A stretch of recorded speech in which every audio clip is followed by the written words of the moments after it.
He that saith he abideth in him ought himself also to walk even as he walked. 1 John 2, verse 6. Many are on the enchanted ground of the enemy. Things of the least importance, foolish social parties, singing, jesting, joking, engross their minds, and they serve God with a divided heart. In these things you have one unseen in your midst, helping you. Satan is present, full of hellish exultation.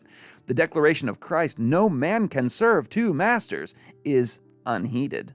After the ascension of Christ, the Holy Spirit did not immediately descend. There were 10 days after his ascension before the Holy Spirit was given. This time was devoted by the disciples to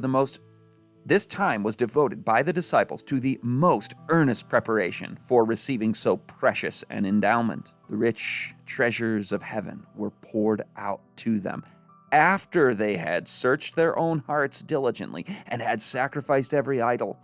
They were before God, humbling their souls, strengthening their faith, confessing their sins.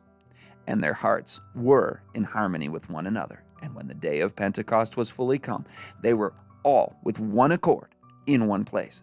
And suddenly there came a sound from heaven as of a rushing mighty wind, and it filled all the house where they were sitting. The church needs a similar experience right here at the great heart of the work. Are we searching our hearts, preparing for the heavenly grace to be received? The Lord is waiting to be gracious. The Lord will reveal himself to his people, but they must be unitedly engaged in the work of seeking the Lord. The work which is to be carried forward at this time is a most important one. It is a life and death question. Shall the enemy be allowed at this solemn time to bring in a condition of things of diversion and pleasure, to absorb the mind and fill it with vain, trifling thoughts that have no place for God, eternity, or heaven?